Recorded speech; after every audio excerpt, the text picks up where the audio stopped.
హల్లెలూయా.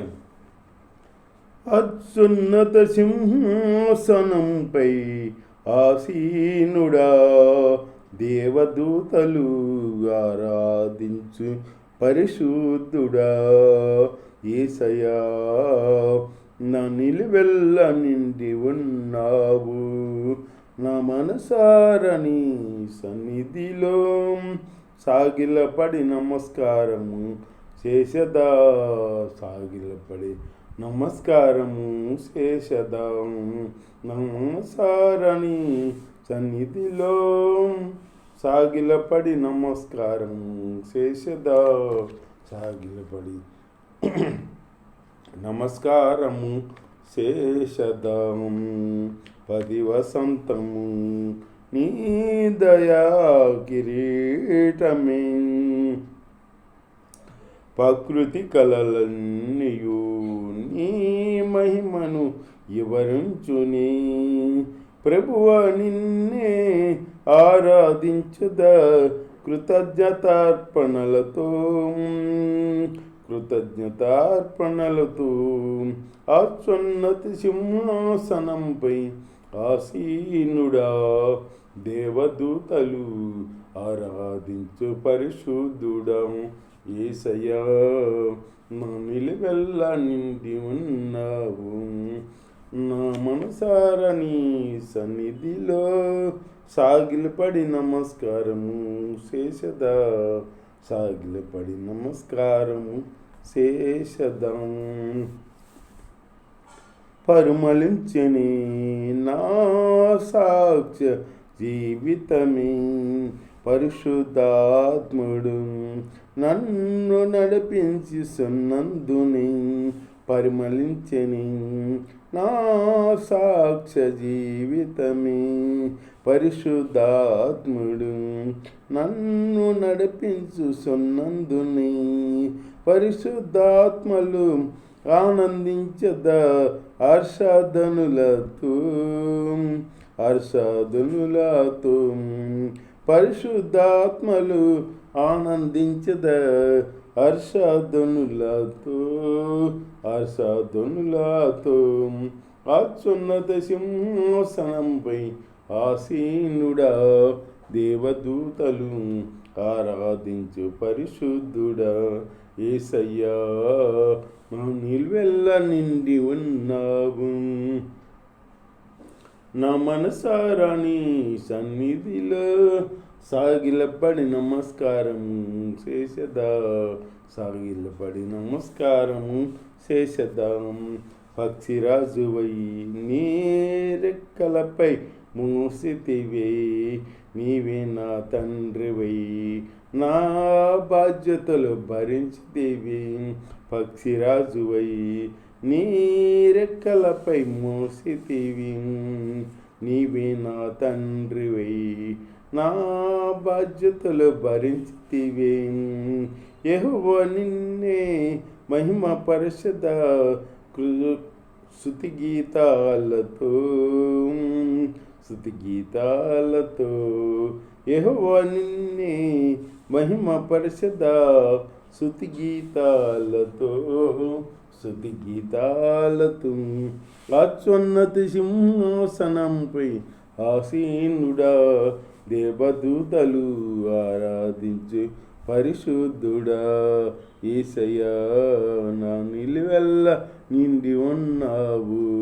నా మనసారాని సన్నిధిలో సాగిలపడి నమస్కారం చేసేద్దాం, సాగిలపడి నమస్కారం చేసేద్దాం. హల్లెలూయా. దేవుని స్తోత్రం. మీ అందరికీ దేవుని మాటలు నాకు కూర్చోవు శాంతిగా. దేవుడా ఐగుప్తు దేశంలో నుంచి ఇశ్రాయేలు ప్రజలు బానిసత్వంలో నుంచి విడిపించాడు కదా. మోసే ఆయన పంపించి విడిపించాడు.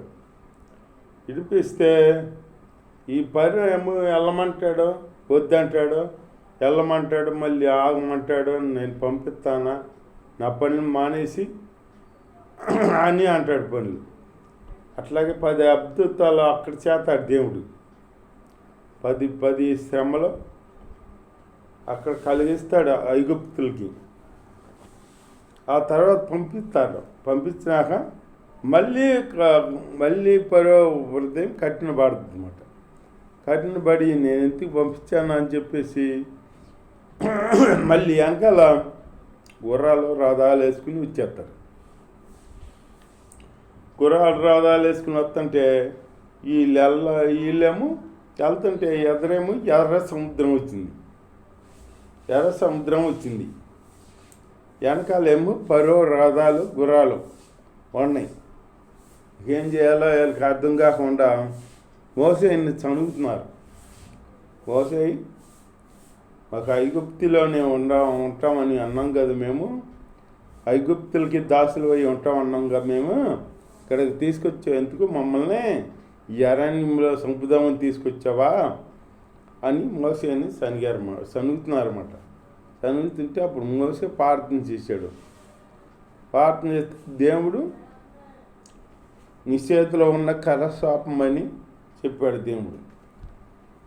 అప్పుడు మోసే అన్నాడు, మళ్ళీ వచ్చి వీళ్ళు అడిగితే మీరు ఐగుప్తులను చూసి భయపడమాకండే, మీకు కనపడుతున్న ఈ ఐగుప్తీలు ఇక మీదట మీకు కనపడరేక యుద్ధము యెహోవా చేస్తాడు మా పక్షాన్ని అని చెప్పేసి ఊరికని నేను నిలబడి చూతమే మనం చూడండి మీరు అని అప్పుడు కర్ర సాపేటప్పటికి దేవుడు తూర్పు గాలి పంపిస్తాడనమాట. తూర్పు గాలి పంపిస్తే గాలి విసిరేటప్పటికి అప్పుడు ఎర్ర సముద్రం పాయలైపోద్ది, 2 పాయలు అయిపోద్ది. మయాన 6 నేలలాగా అయిపోద్ది, 6 నెలలాగా.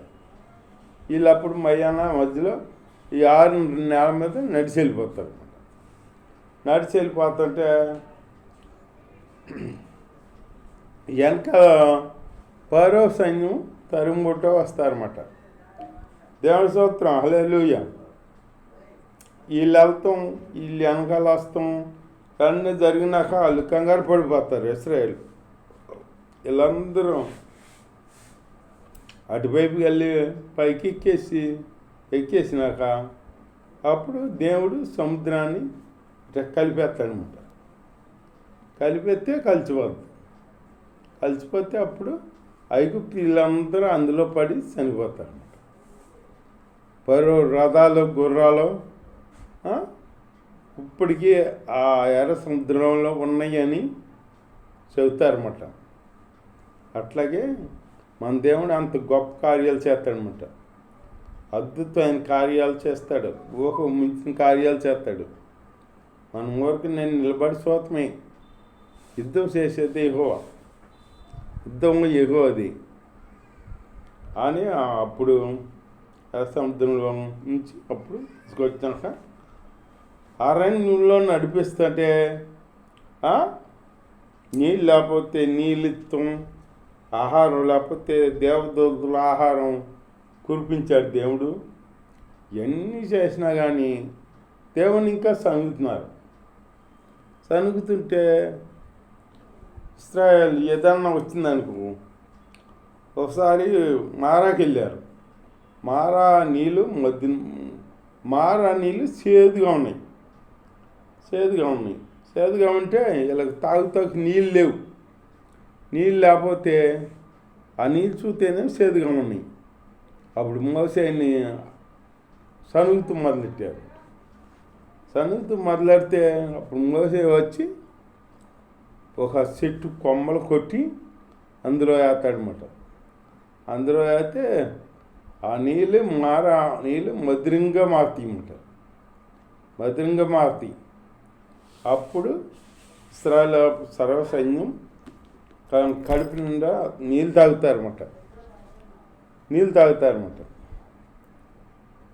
తర్వాత ఒక ఆహారం లేదు. ఐగుప్తులో అయితే అవి తినేవాళ్ళం, మాకేమీ లేదు, నువ్వు చచ్చిపోయింది అని అంటుంటే మళ్ళీ మోసే ప్రార్థన చేస్తే ఆకాశం నుంచి పూరేళ్ళు కురిపించాడు దేవుడు. మన్నా కురిపించాడు ముందు.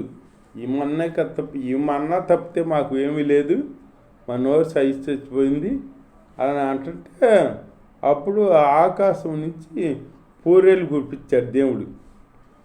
పూరేలు కురిపించారన్నమాట. ఆ పూరేలు మాంసం తింటానే దేవుణ్ణి సనుగుతున్నారు. ఇంకా తింటానే దేవుణ్ణి సనుగుతుంటే ఆ బైబిల్లో రాసుందే, ఆ పూరేలు తింటున్న ఉండగానే ఆ మాంసం ముక్కుల్లో నోట్లలో ఉండగానే దేవుని శాపం వచ్చిందంట అని ఉంది బైబిల్లో. మరి దేవుని సరుగుతుంటే శాపం రాదు? నీకు ఏది కావాలంటే అది దేవుడు పెడుతున్నాడు కదా, నువ్వు సనగవలసిన పని ఏముందా? దేవుణ్ణి సనగకూడదు మనం. దేవుడి కార్యాలు, ప్రభువా నా పక్షాన్ని మీ కార్యం ఎప్పుడు చేయాలనుకుంటున్నావో అప్పుడు చెయ్యి అడగాలి. కానీ మనం దేవుని సంగి బిడ్డలుగా ఉండకూడదు. దేవుడి కార్యం చేస్తాడు. దేవుడి కార్యం ఆలస్యమైందనుకో అద్భుతాలు చేస్తాడు దేవుడు, అద్భుత కార్యం చేస్తాడు. ఇప్పుడు విశ్వాసి వెళ్తానుకో, ఆ కూతురికి పెళ్లి చేయాలి ప్రభువా, మంచి సంబంధం దయసే ప్రభువా, పెళ్లి కుమారుని అని అడిగి ప్రార్థన చేసావు. చేతమని నీ వంతు, కార్యం చేయటం దేవుడు వంతు. ఆలస్యమైందనుకో ఇంకా అది కాదు, దానికన్నా మంచి కుర్రాడిని తీసుకొచ్చి చేస్తాడన్నమాట నీ కూతురికి. అందుకే ఆలస్యమైంది.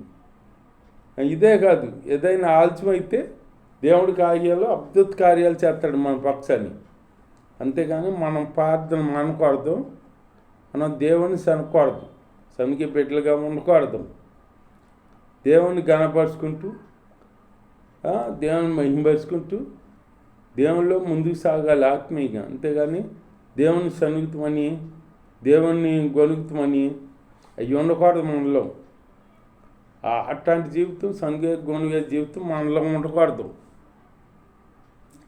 నువ్వు ప్రార్థన చెయ్యి, ప్రార్థన చేస్తాం నీ వంతు. దేవుడి కార్యం చేస్తాడు, అనుకోని కార్యం చేస్తాడు, నువ్వు ఊహించిన కార్యం అక్కడ చేస్తాడనమాట. నువ్వు ఏదో చిన్నదే అడుగుతావు, దేవుడు చిన్నది ఇవ్వడవు, పెద్దది ఇస్తాడు. నీకేం కావాలో దేవుడికి తెలుసు. మనం దేవుడి బిడ్డల మాట, దేవుడి బిడ్డలు ఎలా ఉండాలో ఆయనకు తెలుసు కదా. ఆయనకి ఆ దేవుడు గొప్ప దేవుడు కదా. ఆయన యోధాన్ని బట్టి, ఆయన ఐశ్వర్యాన్ని బట్టి మనల్ని దీవిస్తాడనమాట, ఎక్కువగా దీవిస్తాడు. అంతేగాని మనం ప్రార్థన చేయగానే జవాబు రాలేదు, దేవుని కార్యం చేయలేదు అంటే ఎట్లా కుదిరిద్ది? అట్లా అనకూడదు. మనం వేసి ఉండాలి. మన పిత్రుడైన అబ్రాము వేసి చూశాడు అన్నమాట. దేవుడు పిలిచినప్పుడు 75 సంవత్సరాలు అబ్రాముకి. 75 సంవత్సరాలు అయితే 100 ఏళ్ళ వయసు అప్పుడు ఇచ్చాడు ఇస్సాకుని. మరి 25 సంవత్సరాలు ఆగాడు. 25 సంవత్సరాలు దేవుని ఒక మాట అనుకుంటా మనం వచ్చాడు మాట, ఆగాడనమాట అబ్రహం. మనం అయితే ఆగుతామా?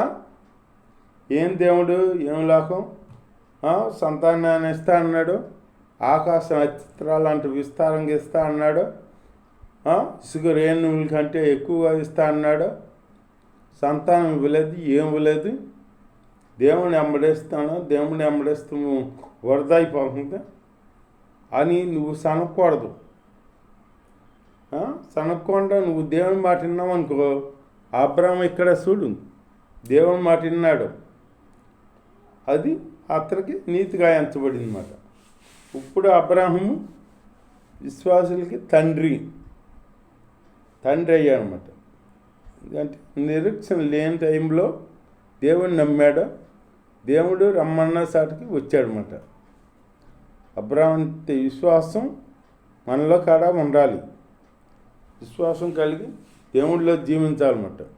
అలాంటి జీవితం మనం చేస్తూ దేవుడు కార్యాలు పొందుకుందాం. దేవుడి వాక్యం దీవించిన గాక. ఆమె హల్లెలూయా.